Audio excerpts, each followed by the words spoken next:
Bonjour à tous nos téléspectateurs. Je suis Doriana, la fille intelligente, une émission sociopolitique.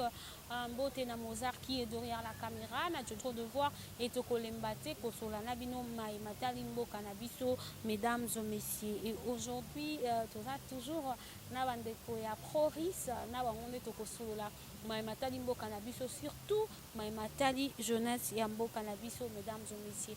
Et Makambo Kolobaïze Belé à travers cette émission. Ton kolobela nini ton kolobela makambo Denis Mukwege makambo à docteur Denis Mukwege a lobby par rapport à entrée à AFDEL oyo ekotela biso occupation rwandaise tomoni makambo occupation tolobela kango mingi mais à travers cette émission tokolobela yango mingi na bandeko na biso ya Proris tokolobela pe Maimatali enseignement na mboka na biso mesdames et messieurs. Mais avant napesa bandeko maloba tokotela nanu ba vidéo oyo na kati ya RDC na Chikapa comment est-ce que bandeko to ba élève baza kotanga et puis tokoleka na interview ya professeur oyo aza kotalisa biso comment enseignement ekiti na se. Mais entre-temps, tous les ministres et enseignement au baza ko détourner. Entre-temps, jeunesse a continué car kokufa total. Jeunesse eza relève via lobby. Est-ce que en RDC tous les jeunes ou peut-être pas qu'on relève ceux qui baillent politiciens ou ba oumeli basali bané belé ba kenda retraite entre-temps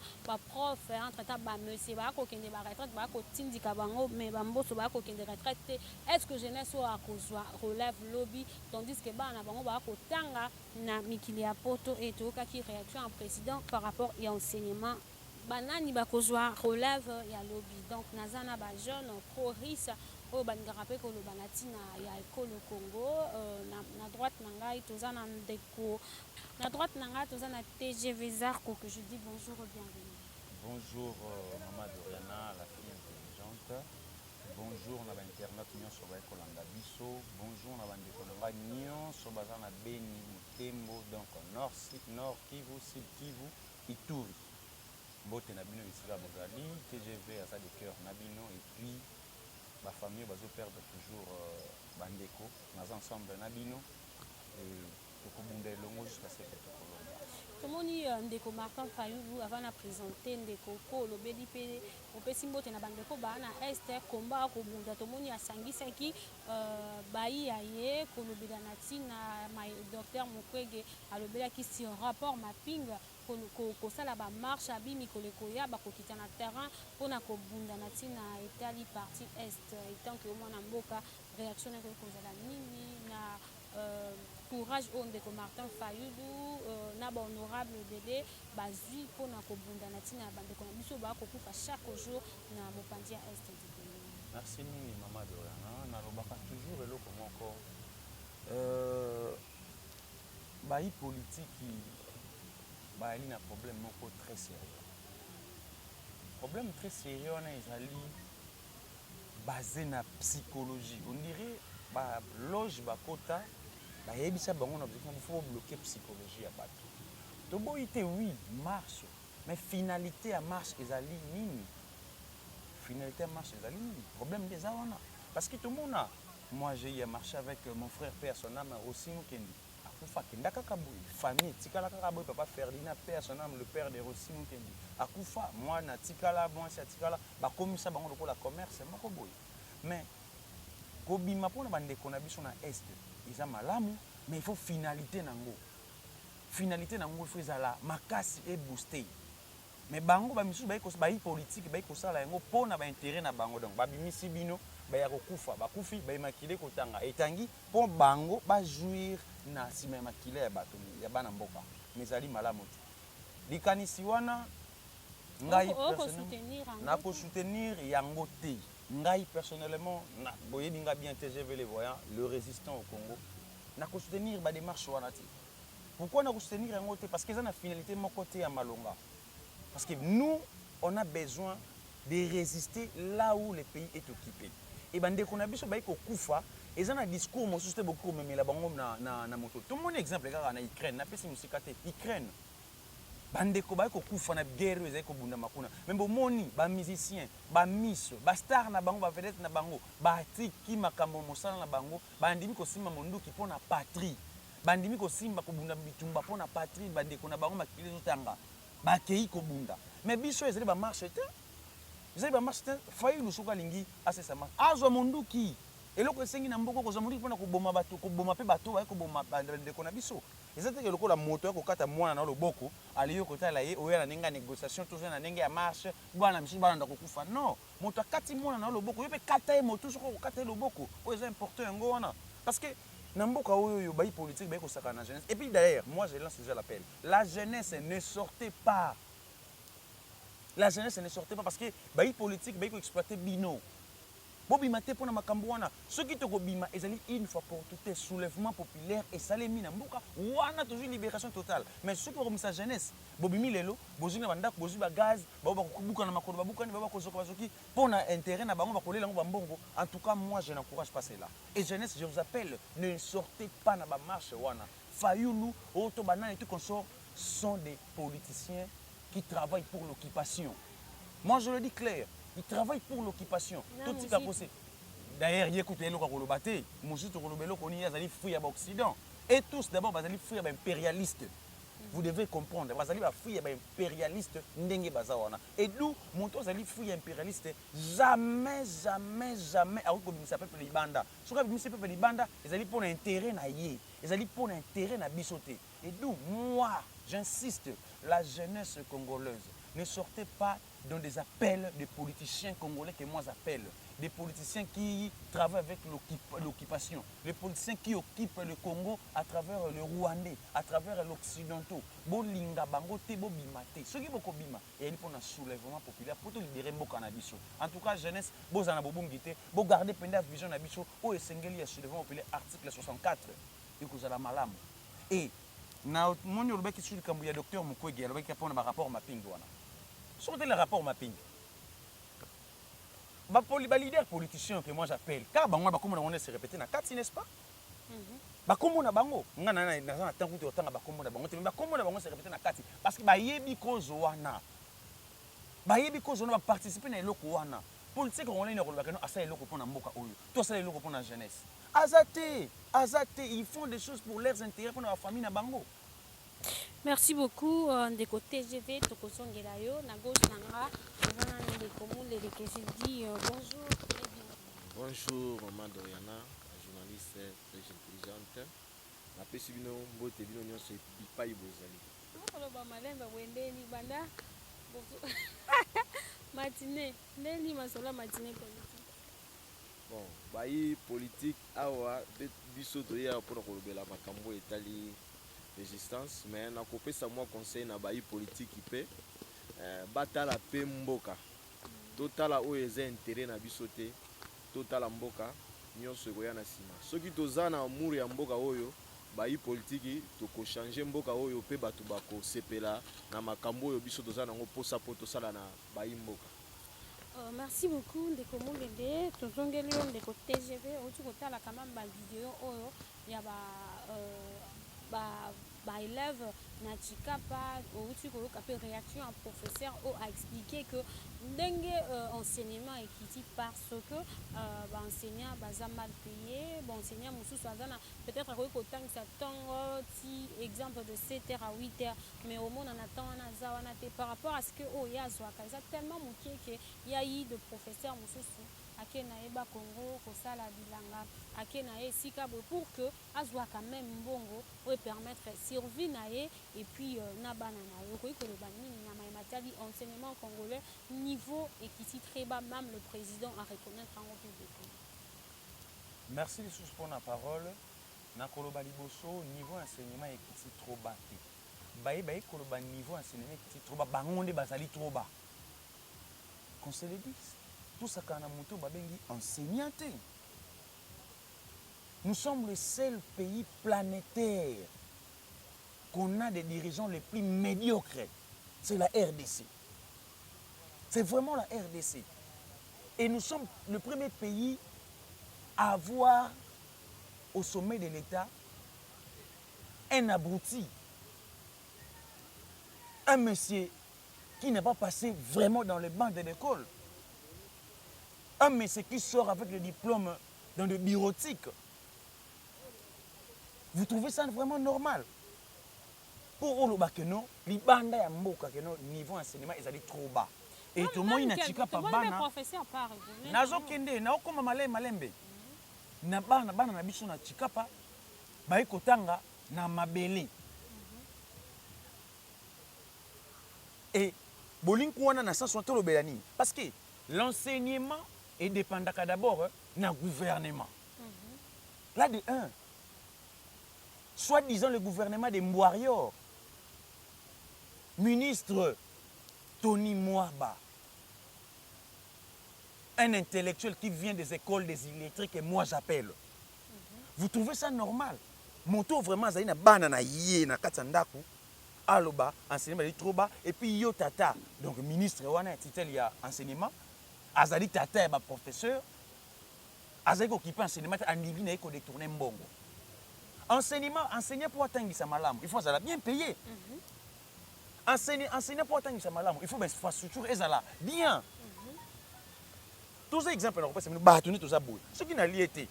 Est-ce qu'il y a qu'à réfléchir? Balobaka clair, le ventre affamé n'a pas d'oreille. Parce que yo lingi moto azali kolia malamu te atteindre sa ndenge nini. Parce que azo côté sa matière na nzala, akobimisa matière pe kaka na nzala. Aza moto akolimba après tout. Mais on dit toujours qu'il n'y a pas de mauvais chefs, il n'y a pas de mauvais troupes, il n'y a que de mauvais chefs. Tout ça, ça revient toujours au sommet de l'État. Au sommet de l'État, il y a Tangana été. Et dans la République, on a hauteur et Yamboka à Tangati. La génération est toujours sacrifiée. Éducation nationale. Le terme, c'est ça qu'il faut appeler. L'éducation nationale, ils ont bafoué ça. Tout ça, place tout ça, les missions. Tu vois comment on a banamiqué. Au lancement gratuit enseignement va lancer qui OK ba qui ne ko détruire jeunesse ba ko détruire génération et ko comme ba konzi lobby ba lingi to zo bana o ba ko tanga te baza loko la président na bino au sommet de l'état a uta la linéa tanga na été akoma président do ba no ba tanga te baza na pe bongo. Mais non, moi je ne peux pas tolérer cela. L'état congolais oyo bazali oyo na place bazali wana kaka pona moyibi déjà départ na bango et déterminé qui moyibi. Le coup déterminé qui moyibi et bah qui peut enseignement le professeur qui vient de parler enseignement ils mal monter à monique bana ba ko kuma français mal monter tozonga to kende pai mama na kozonga na vana kene place na yi ngai to na botami na yeba ko lobate na yeba ko komate comprendre na famille na botami na koli ba ko lakisa ngai ndenge ni ya ko loba moi ne faut za la instruire moi na pas instruire faut akota kelasi enseignant muntu ala kisinga ndenge ba komaka 1 2 3 ndenge basalanga A B C D ndenge bakomaka ozana écriture propre écriture normalisée ozala pe oyeba koloba mais nako kofinga enseignant wana te nako kofinga enseignant mais je suis déçu de voir que le professeur soi-disant professeur, excusez-moi le terme vraiment, soi-disant professeur, parce qu'au Congo on n'a pas de professeurs, on a des professeurs corrompus. C'est ce que je dis, on a des intellectuels qui viennent des écoles des illettrés. D'où les professeurs là fait partie. Fait partie. Parce que les lo oyo, enseignement boyeli bana ba téléphone Android. Boyeli bango Android oyo komi là bana internet na ndenge ya bozoba na ndenge ya bontaba. TikTok, WhatsApp na ndenge bozoba ko lakisa mitakala et tout consort kokoma mukanda na kati ya WhatsApp komi ba bobenga ngo nini? Ba texto, ba abréviation et tout consort. Moi na koyeba ko commander nini? Alors que biso de kokola ezalaki parents ont contrôlé oyi kokoma vraiment comme il faut atali kaye na yo ozana erreur ba corriger yo mais lelo parents ana te corriger moi na te parce qu'il y a pas comment na TikToker professeur azana te corriger moi te professeur azolinga mwana bino ozolinga mwana asa soni soki professeur azolinga mwana bolinga mwana koma akoma nini moi j'ai vu que non soka pesi nzoto na ye akozwa point. Sous professeur à l'université, 10 étudiants, français. Mais le faute, d'où vient cette faute-là? Cette erreur-là, d'où vient? Revient au gouvernement. Revient toujours au gouvernement parce que... Suite, il y a un paiement. Voilà. Il y a un professeur. Exactement. makambo nyonso et baby exemple yo ndenge oza bo ndenge okoli bo soki papa ande kozwa salaire na mosala te yo okola oza nango okola te Santa Fajibeta. Voilà, bon. Santé au coup de mon aligné, il faut bolongola kande ba santé. Soko moni oboti mwana na yo na pesi conseil. Ay kezo ya matama minene, il faut que laisser mungu mingi. Pas que ça la bololé. Vous comprenez? Wana ebi simi logique. Il faut faire attention. Bololo Martin Fayulu ako benga. Azana raison na ko benga bato basala ki cop na bango simbite ba soni entre bango. Ba yebani makambo ba ko sala. Donner ko bakano si enseignement ko ngana ko permettre tina mona moto afinga enseignant o ala kisanga ko koma. Pona yebi ko koma nazana bongo. Et puis tant bakana ko koma français après tout. Qu'on se le dise, la France n'a pas été construite dans l'Ingala. Merci beaucoup. Nalingina si sabona chite bo. Enseignement pe na biso. Il faut tozongisa kokoma lingala. Biso tanga botangi lingala. Moi j'ai étudié ça.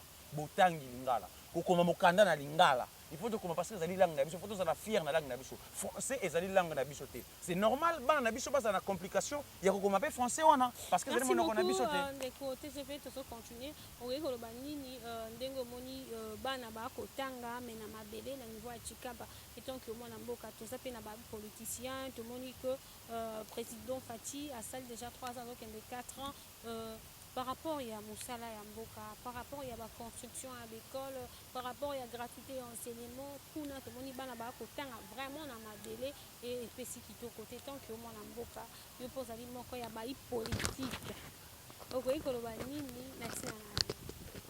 Merci. Maman, ngai nazali kolobabo. Na kati na mboka oyo problème eza problème d'homme. Problème d'homme wana soki toke ezali problème bayi politique.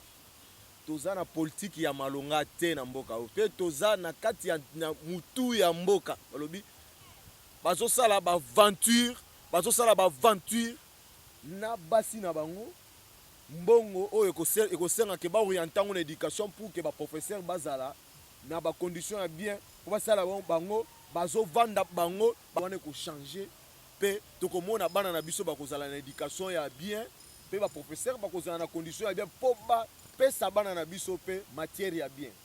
Merci beaucoup Ndeko Moulede. Est-ce que lobby relève et que ça l'a assuré avec tel enseignement? Est-ce que lobby cadre avec l'enseignement entre temps il y a cadre délai il y a poto qui n'attend il y a gratuité enseignement dengue et même qui m'a cassé mais il y a eu il y a cadre et délai il y a autorité bisika bien bisika bafuta bon pour dire que tout ça a besoin vraiment que côté enseignement tata mokonzi ekolo ministre enseignement asala musala na ye babi un jour tu rendre compte un jour moko na biso ya rendre compte na responsabilité oyo azwaki na se na tango parce que bato baza bato ya nzambe baza bato ya bato te donc même si oza président c'est que peut-être quelque part ezalaki prémédité nzambe ayebaki yango et fais juste ton travail po ozali moto soki osali bien te yeba que tout est vanité ozala président ozala politicien ozala ministre tout est vanité nyonso ekoleka nango ozala kaka juge tozo continuer na émission na biso topema lisusu na vidéo oyo na Quand Luka tomoni l'honorable aza ko déplorer singe ya courant et sombama pour que Quand Luka ezala vraiment alimenter na courant mais des ans et bombanga basalaka eloko te et a ko regretter tomoni pe réaction ya baï de peste ba ko loba que moto o aza contre chef de l'état aye pona ko kiti sa valeur ya chef de l'état tout na ba image o pe to ko tuna ba réaction ya bandeko ba point de vue na bango surtout na réaction ya jeunesse to ba jeune o ba répondre honorable oyo biso to telemi oyo bokaka mulela telemi to yebisi bango que le 30 juin concert wane ko beta maté wera ko isa biso loko lelo koni jiba ko isa wenge 4x4 eloko nini nango biso to kolanda comme conseil oyo ko pesa que le peuple congolais a se retrouver na dignité na à travers le monde biso za na posa ya dignité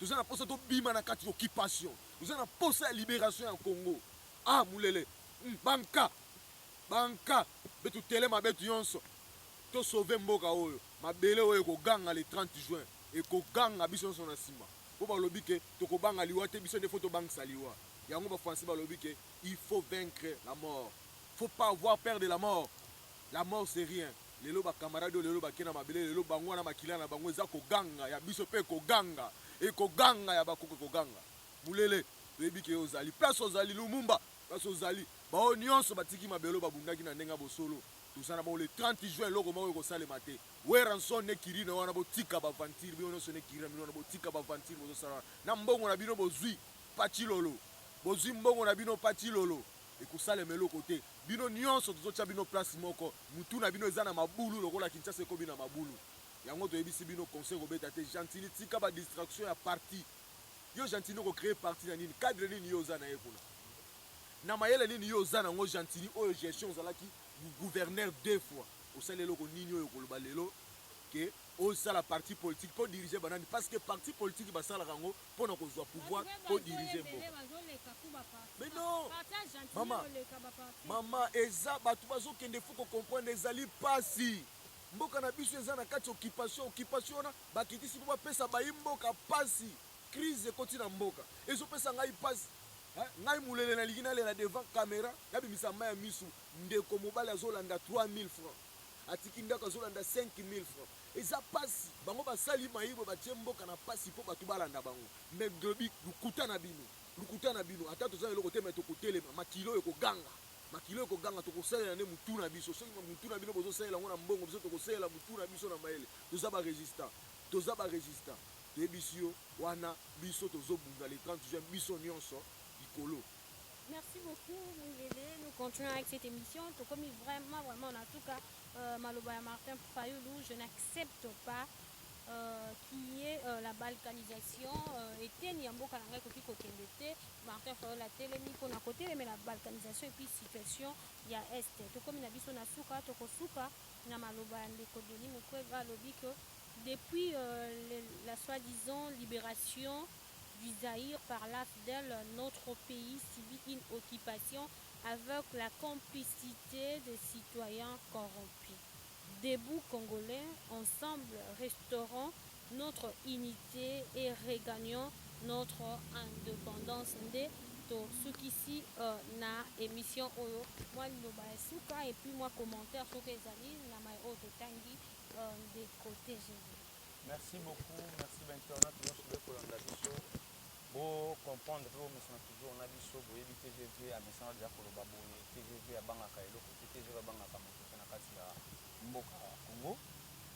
Makambo, docteur Denis Mukwege Yaouti Koloba, oui, il a raison. On a déjà tout parlé de ça. Il a raison. Moi, je vous dis que non. Le Congo est occupé par l'Occident. L'Occident via Rwanda, Burundi, Ouganda. Et via le Congolais. Et les citoyens congolais corrompus. Et les citoyens congolais corrompus. Donc, si on a des Congolais, ils ont des leaders nions politiciens, opposants, la majorité, ils sont ensemble. Parce qu'ils ont fui l'occupation. Et leur objectif est de détruire la jeunesse. Parce que c'est la jeunesse qui est... Rappelle-moi le Cotro, l'Occident a cofinancé. Voilà pourquoi il y a eu beaucoup de exactement. Et bon, t'as mis belé. Voilà. Heureusement, il y a beaucoup de mamans au comprendre. On a vu que non. Objectif n'a pas de déstabiliser la jeunesse. Ce qui va déstabiliser la jeunesse, moi, je suis dans ma casse, il y a Kobima, exact, il y a un money. Il y a un très capital. Et ça, les mines à monde. Baloba yango. Bako distraire peuple africain dans la dimension nyonso. Ba internet to selo Android to selo oyo. Mais to selo yango na ndenge ya malamu. Ngai WhatsApp na selo yango na bozo bati. Na selo ka WhatsApp pona makambo esengeli ko éveiller peuple congolais ko komisa ma message esika esengeli. Mais oyo bino bo ko selo la TikTok ba bozoba, ba théâtre bo ko tala bozoba. Ba YouTube oyo sele me ba bula ya Congo bozoba boye kotala yango bokomisi yango biloko na bino ya internet alors que internet zali pona bozoba te distraction ba occident ba tiaki na Afrique yango wana et les Congolais bokomi plus pur na biloko wana na bêtise moi bozoba information sur les toujours na tindeli yo information malamu moi olanda te lingola na esobe olanda sai olanda bozoba ba vie de loi et tout consort et ce n'est pas important yango le pays est occupé occupation au monde ko ba blague mental na biso eza occupé na bozoba eza bafo kenda ka bar bokenda ko sala bozoba bolakisa na mitakala bolo baba foué nyonso oui na culture parce que c'est bino nous les autres lo bawo on a ko la sabino concert on a semaine les masoko ya basi J'insiste, peuple congolais. Prenons conscience. Ne suivez pas les politiciens. Ceux qui bolingi, to libéré mboka na biso, o ezali quart d'heure, ya souka. Ceux qui t'ont raté 2023, le Congo est parti. Et moi, je vous dis que le Congo ne partira pas. Tant que moi, TGV, ensemble avec mes amis Moulele, Lumumba et consorts, nous allons résister dans ces pays pour foudre tous ces politiciens dehors et éveiller la conscience de la jeunesse. Chez nous, la paix n'existe pas. Merci Ça, c'est beaucoup. notre pays. Merci. Commandé, si on a fait nombre de places aux arts, Batouana, Basali, Moussala, Naba diaspora, Nyonso. Boka Yassou, écrire nous Jack Napoto. Et c'est la ressuscité. Boka écrire, Bano Banako, Napoto, au Bakenda, concert, Baoura, Bazara ressuscité. Pour Nanini, Batata, Bango, Maman, Bango, Bawayambo, Basala, Kimoussala. Non, non, non, non, non, non, non, non. Bateau, Bazoya, Mission Sokaye, à Saint-Témoin, à Tikena Zeni. Poli Azo Mukanda. Bon, moi, je n'ai pas vu un ministère, Nasima ya bana ya bateau. Et comment il y a la coupe na bango. So culture na mais iguna bazum danseuse balatie string avant bateau mutakala avec obine avec lokabino to avec pesa bino avec nos culture. Culture a comment c'est masoko entre guillemets. Yango chilolo na Jantilingo bila bela bino ba investisseur liboso na kin. Grand peine doxy. Kine bopeto balakisi masoko ya mwasi. Est-ce que boy comment on va jouer ba banderole ba bimisi, ba fiche ba bimisi. Oh mboka ni pe ko kende bo. Il y a un écho que non, peuple congolais, docteur Denis Mukwege, alobé loko déjà to lobaka na biso. Budi de Chilolo Limbondo abenga Kagame, mon frère, afinga biso bandoki, afinga biso ndenge nyonso, amesana ko finga biso ndenge biso finga biso. Et nous, tukula kiso que no yonde muto li nyonso oyo finga kabiso. Occupation linga ko sana kati ya Congo, to yebisi bino que non, mingi ya kolobé société. Cette année, pas de concert le 30 juin, oui au soulèvement populaire. Pas des élections en 2023, oui au soulèvement populaire. Peuple congolais, n'a bandé toujours pour le Belabino avant l'assistement de la Fenanga. Au sommet de l'État, vous avez un corbière qui vous conduit au cimetière. En oubliant que lui-même il s'est conduit au cimetière. Et moi je fais la fête lorsque ça brûle chez les voisins. Moi je vais fêter. Et mot de la Fenanga. Jeunesse congolaise, quinoise en particulier. Si le Congo est freiné, c'est à cause de Quinois. Quinois a tiré na simayate, il y a Masanga, il y a Bombay, tout consort. Tout les mabande konangai, tout les ma. On fait que le babote bilenge le kola bino. To pesa bomo ina biso pona mboka. Ce qui Congo est bongi lelo, bino pe boko la malamo. Mais Congo ko bonga na bato yo te, ba politicien oyo nga na benga te. Bango se ba za libanda et tout changer classe politique, ba reculer pour mieux sauter. Et il y a un moment de faire face à la Russie. Et avec le temps, beaucoup yeba, pourquoi tu es dans la Russie? Lumumba avait toujours dit, il est temps de tourner la tête vers la Russie. Bradan Maloba, Russie redirige le monde.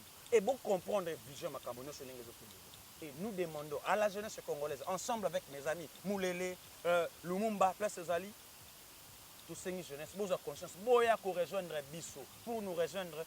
Contactez toujours maman Doriana, la fille intelligente. Ndebo kozwa biso. Vous en avez contact na biso, tu as connu Sabino Nengeni bokozwa biso. Et on a besoin de soutien. On a besoin de soutien parce que sans soutien à bino bande ko na biso, tokotambola. Tokotambola te mais tokotambola penda moi malamote. Balbaraso ba emi balemi sa to bokotambola bo kele musika. Donc pour soutenir biso, on a pour ça vraiment que ça la action est belle surtout le 30 juin.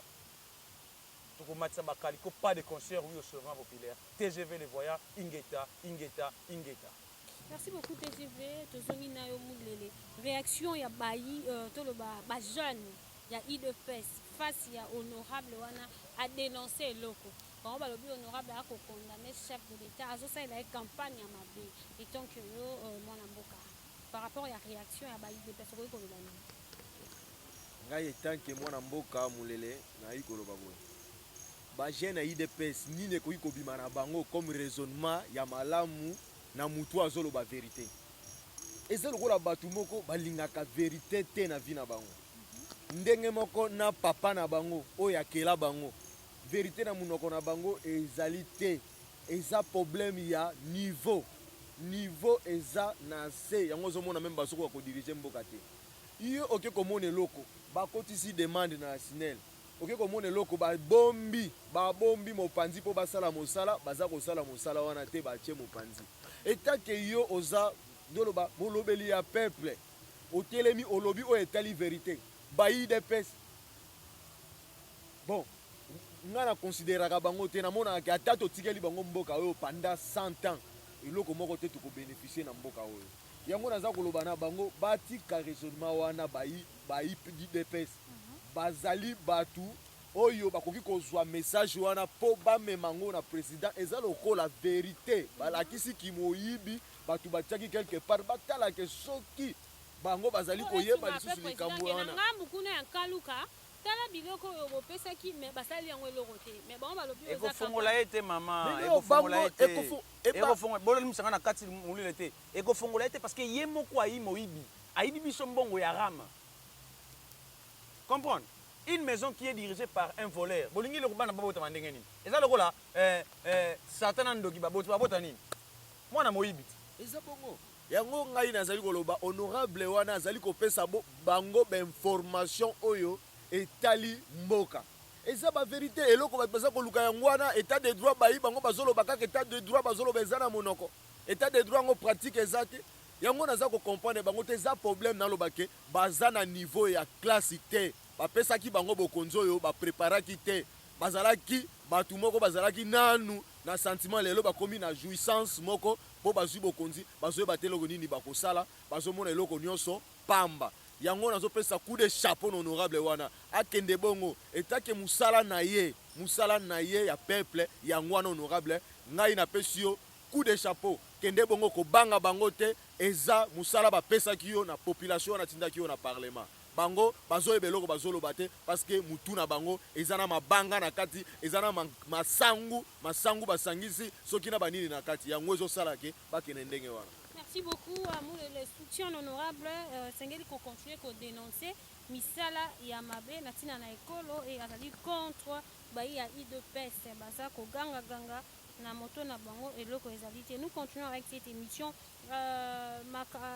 maloba moko ya kotambola ya ndeko Lambert Mende azo souhaiter na président de la République mandat à vie. Koyi koloba nini na tina na. Merci lisusu. Salingai passe. Comment pouvez-vous avoir des gens comme Mende? Hein? Ce monsieur-là mérite vraiment une pendaison. Monsieur Wana Mende a mérité de pendre yé. Batien na stade de martyr ba pendre yé. Baton ba mérité ko lapider bango. Té. Bango yebeye ko bongo té yé faut ele kandelo. C'est quelque part bandeko bolimbisanga. Quand je parle nakokende kuna inconscience politique ya noté. Ngato ba mboka nakoma na dimension mususu. Je ne suis plus moi parce que mon âme c'est le Congo. Nazo na place mususu na okende te. Na tamboli libanda mboka na moni loka malonga te. Congo c'est le paradis. Mais avoir des personnes comme Mende, en tout cas je souhaite ta mort sans condition. Kufa na yo. Parce que vous allez déstabiliser jeunesse, on dit la psychologie de l'enfant. Pour na bino bateau, vous avez un niveau trop bas, vous finissez par enseignant. La psychologie de l'enfant, on dit un enfant c'est un imitateur et observateur. Et peuple congolais, c'est le coup la moana. Azek observer, azek imiter. Et bis to imiter ma bête. To ko lobela bino bo zo bana bino be ko sala. Menda lo bakeno azala budi la limbondo azala à vie. Vous devez comprendre. Vous devez comprendre. Mende qui dans ces pays? Mende c'est un voleur. Mende c'est un voleur. S'il faut le qualifier, c'est un voleur. Mais quelque part, je ne sais pas. Ce qui faut m'attendre pour besoin avant que la katoba qui si au bokota ne me marabino à niveau ana. Mais laissez-moi vous dire, Mende et tout conscient, on a bateau souhaité à la vie. Vous allez fuir ces pays. Il y aura 97 bis dans ces pays. Tout c'est trop. Donc je n'ai pas vraiment trop à commenter sur un papa qui ne vaut rien dans ces pays. Merci beaucoup de côté GV. Tokobi na biso vraiment na suka. Il y a émission na biso. Moi liloba na maimatali ACP. oyo ezali parti politique ya Jontini Ngobila bato bakoloba mingi na ntina parti politique wana moko alobi kutu monsieur Jontini azokende ntina na baquartier ko azwi chef de quartier chef de riz alebokota na makasi tomona vraiment adhésion ya bato ebele na parti politique cher ya Jontini Ngobila bamosusu alobi donc atie mbongo na ye age surtout mpona kopesa majorité na chef de l'état donc akobenga bato alobi mbongo eza nango boya ebele pour donner aussi la majorité au chef de l'état Félix Antoine Tshisekedi okoki koloba nini na ntina yango ntango bato akoloba akomi kozwa bato na makasi quoi chef de riz, chef de quartier, je crois qu'on a chef de riz, zoa, les quotas na ACP, quota. En tout cas, vous allez passer. Ngobila, c'est un inconscient qui est conscient qu'il est inconscient. Jantini Ngobila Mbaka, un inconscient qui est conscient qu'il est inconscient.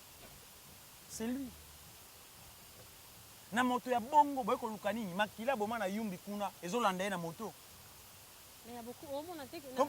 Mais si vous passez dans les années, passe dans les années. Dans le bas qui la fois passée, il pas na yo kaka. Dans le monde biso to ça d'émission. Bandeko d'abord, faut bolandaka ba vérité to ko lobela bino. Éveille conscience to ko sala. Mais peuple congolais comme on a kolanda ba bozo ba moko ba millions de vies. Que alanda bato ba ko veille ba conscience. Comprendre? Voilà, ba concert wana ba JB tout concert tout concert. Toi on attend on attend. Comprendre? Ba rolanda ba millions. Mais on te kolobela bo solo. Ngobila d'abord signifie quoi? Elimat. Ngobila zamba ebale elimat. Bon ça donne à ça parce que yé moko na mazan inconscient. Et bato ba ko kende pa na yé. Moi je dis toujours mon balora moto ala na motaliboma yé pa ko maliboma. Comprendre? Mbongo ezali. Mais l'enseignement mbongo ezate. Mais pour nous distraire le peuple congolais, mbongo ezali. Et moi j'appelle toujours à la conscience, à l'éveil conscience du peuple congolais, jeunesse. Na les gars na limité on a au moins bango dimanche on est belé. Bokenda ko lukanini pona polo. Pona 2000 francs, 10 000 francs, ngobile ko pesa bino. Bozo bossa na ke nzoto oyo na 50 ans ekolemba. Tu vas léguer quoi à tes enfants? Boyembaka des bou congolais beaucoup na suka OK? Les gants. Boko léguer nini? Beaucoup ça toujours chez les parents. Il y a une distraction à bomber, une distraction à gagner. Mais en action c'était jeunesse pour la conscience. Monteur pour la ngobila comme aïe mototé. T'as la personne que ça la émission awa. T'as la n'est comme on a Fikin et baby. Foire international de Kinshasa. Na mon ngo bosoto comme ngo ba maison ya bato kolala. Mais gouverneur soi-disant gouverneur qui est inconscient qui est inconscient. La police a vendre. Mais comment on est normal? Et moi j'appelle. Ah bon, imaginez, yo comme c'est comme quand Fikin foire internationale. Hein, caméraman, il faut que na ozolanga médaille, ozolanga ba image. Voilà, ozolanga pe na image wa ba mona ndenge foire ekomi. Ngana zalaki awa, na stand nga awa. Mettez la na yo komona Fikin ndenge comme poubelle. Et vous trouvez ça normal? Et pour vous les jeunes, boke na monter ko la ngobila. Na limité kuna otali pete tout son nom. Maman na kei nyoso wana. Voilà. Mbongo ya mufu wa tina eko kobima nango na limité mwana ngai ko limité muto ko longwa na boulevard et côté biso kuna on comprend bozo imaginer ah voilà eza nango suya côté ba chinois boy komona no comment mboko eko kende bo jeunesse tous en conscience le 28 mai le 28 juin mai awa bokeni na stade T Bokina ça était pour na moto wana bolek bomekate comprendre botala kuna toilette publique tala ndenge komi tala bolba ke ngobila assez personne assez hein toilette etonda na bozo imaginer botala bino nazo ba preuve yango yo et bino jeunesse bokende ko kamota bongo pour le bino ko nia malonga te botala fikini pour le bino eloko nia malonga et na sengi na jeunesse congolaise le 28 na meeting na yo wana ko organiser moto akende te ndeko nanga toteka conscience na biso te pona 1000 francs te pona 10 dollars te pona 20 dollars toteka conscience na biso te ngobila azali wana pona ko servir ba maître na ba kisi na bango ba kota ndeko na bango ba sacrifier jeunesse et jeunesse je vous appelle l'ACP là n'est pas digne et quitter derrière ces gens tous les partis politiques jeunesse bolongwa nous devons être unis tous soulever mboka na biso pour chasser bateau sur les bandes vous comment on a ezali vraiment sérieux parce que Ngobila, c'est un inconscient qui est inconscient, qu'il est inconscient. Donc, bozwa conscience. 2023, soulèvement populaire ou rien. Na bo sanité maman, na ko continue toujours la campagne na biso oyo. Non au concert le 30 juin, oui au soulèvement populaire le 30 juin. Na yeko bongisa na monaki na commentaire, papa merci au soin ngai na équipe na omagi Bilombe, ezaki Bilombe te V Club na Mikado. Le 4 janvier 59. Et le 30 juin oyo, peuple congolais to bimani banda, to telema bankaka bazana biso. Pas de concert, on est comme ça, soulèvement populaire, on est libéré Mboka Nabiso, Ingeta, TGV les voyants. Pas de concert, soulèvement populaire, sentiment de douleur, Batobé, Bakwadjembe, un parti politique, Naé, Albi, Albimbo, Wezanamo, on a repris ça fait président de la République, la République, quelque part, président, on avait été repris sa majorité, la président de la République, et au Congo, le ministère. Ngai mulele, azali koyebisa bango boye. Biso na kikongo na biso ya idio fatolobaka boye. Kana ngeke mona mwana ntsusu me bana ntsusu me vana zisabake mama nandike pana nanti. Elakisi ni soko moni soso azovimba na nzungu yebake mama na ye aza na sewa. Biso toza kotala gentili na makambo aza kosala mpona capitale na biso Kinshasa. Depuis a komi na Kinshasa wa toza komona eloko moko ya malonga te.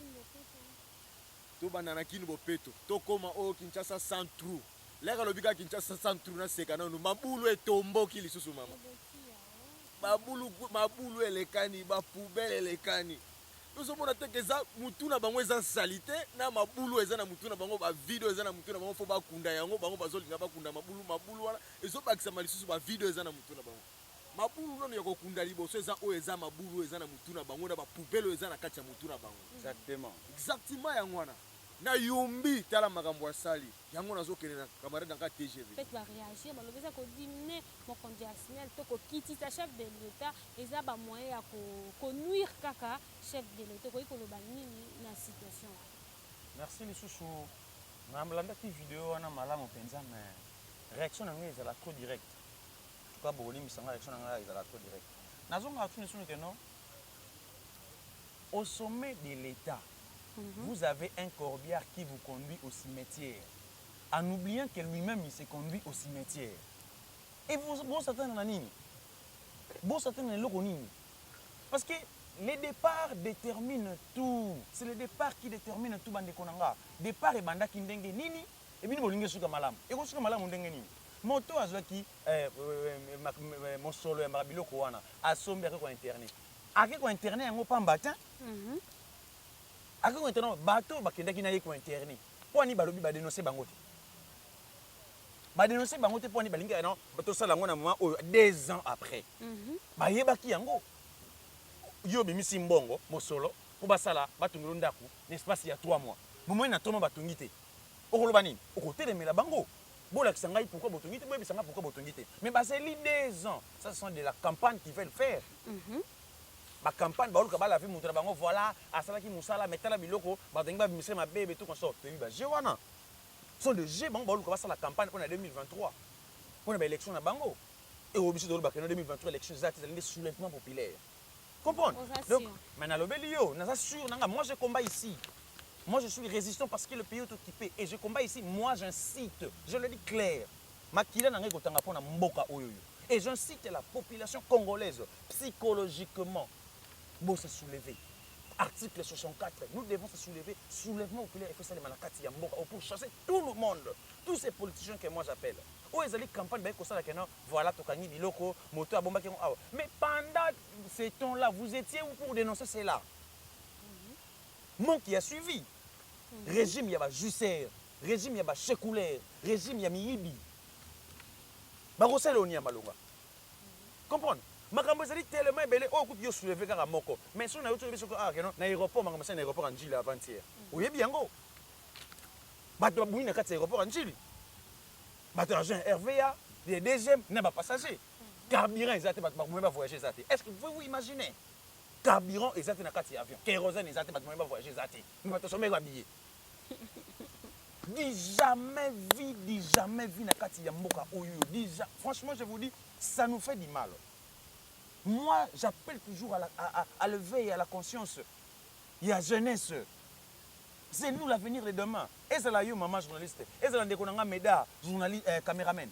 Bissonion, il faut toujours avoir conscience wana. Pour que tout élément.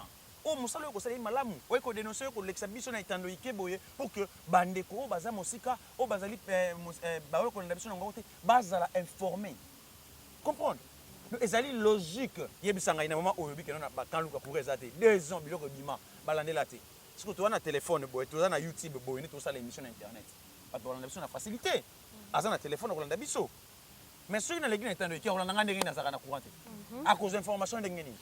Il y a un moment que médias en ligne et soit valeur koleka mais chaîne télévision belé parce que courir za la kana on va la ndengeni. Et on a biso que non à dénoncer. C'est leur régime de jouisseurs. Au sommet de l'État, vous avez un corbière qui vous conduit au cimetière. Mais en oubliant que lui-même, il se conduit au cimetière. N'attendez rien de lui. Kanluka, Banaka Luka, je suis de cœur avec. Quittez derrière ces gens-là. Quittez derrière Mbosso délinquant. Quittez derrière bateau je vais ko sabino wana parce que ba ko sala mosala te snell tant que snell oh ba ko ça déjà snell so et tout ça snell là nous a foutu ça biso molili to futa ka couranté akenda kana kanduka kuna na limite ke no kanduka ko tsala ko zala ti ko tsala ezaki exister mais bakenda kana ba facture tant ba moni ke courir ça ti automatique bosani. Et puis vous devez comprendre aussi une chose na zone kana snell la capitale Kinshasa. Et ça qui pour combien d'habitants? Il faut tout y être. Il faut y être parce que ceux qui courent et bébé les awa, et ça dit pour surpeuplement et commis et belé. Ça dit il y a pas de problème, il y a snell, problème il y a surpeuplement. Surpeuplement d'abord et pour nanini parce que nous allons parce que bail politique, bail gouvernement, bail comme ça là et l'autre côté. Vous comprenez? Bateau bakimi intérieur. Il y a 145 territoires. Maman, tout le bélan yo ko banana territoire. Ba territoire monsieur makabnzele za la raté. Pour nous commencer les arrêter bon temps nous sommes en province déjà bali on a province yo comme en territoire en province dans les gens yo bongate vous comprenez province d'abord les gens yo bongate so maintenant ville province ya Kinshasa tane comme salité et baby zo siko na ba kasa yoana zo na bandundu zo na Équateur zo na Maniema et ça nous salité yo ko bana moko na kati olo bana libanda po libanda ndeko sala nini tango ozo avancer ba to avancer kati osali awa et moniso sko opanzi zamba oyo et la kiso kuna ezaka boye na foncer lisusu ozo panza mais lingo banda kuna posa nini obima boye to ki dans secteur to ki dans village mais qu'on se le dise moto il faut ça eloko okaka boye il faut ça la vacarme il faut ça la ba yo on inscrit bina donc comme Dieu que ceux qui a le bien on le 17 mai et ça ko lakisa que ça date wana ba Rwandais bazwaki ta ya kokota na mboka na biso po ba s'occuper même na armée ba infiltrer na kati armée et ça na date wana. Pour ceux qui ont talibato, Laurent Désiré Kabila, c'était des mercenaires. C'était pas les Congolais qui Laurent Désiré Kabila, les qui sont mercenaires rwandais, ougandais, des qui bat Mobutu Abunda qui contre les mercenaires. Abunda qui contre les Congolais. Baye, balongoli Mobutu pour ba chamoto na bango pour ba infiltrer na kati armée. Yango le lozo mon armée na biso kuna azo kokate. Azako kokate parce que armée na biso za infiltrer banda na se ti kuna armée za infiltrer. Yango naza koyebisa. Nyonso biso tozo sala eza bakonzi na biso nde bazo sala yango. Yango tozo bisa bango attention na soulèvement populaire. Bana ba imboka ba comprendre. Toko telema biso nyonso. Équipe ya Weranson na ba équipe na wana ba keba. Concert wana ko beta maté. Le 30 juin concert wana ko beta maté. Toyebi ke bozi mbongo pachi lolo. Concert wana e ko beta maté. Toko telema poto longolo occupation eza na mboka na biso. Yango na pesi bali tetate mbote eza ngai mulele. Mulela telemi mulelo ya kufa a telemi bankani oso ba telemi yango to pesi bino kaka mbote za likambo ko lobate to sengi na bino kaka bo moko po to sauver mboka o. Merci beaucoup Moulele d'avoir réussi à notre invitation. Merci beaucoup TGV de Lenge. On se fait qui kosola na biso mai Nathalie Mboka to comme vraiment na suka. Merci à Mozart derrière la caméra, je Komingo côté montage. Je vous dis déjà au revoir et à la prochaine. Bye.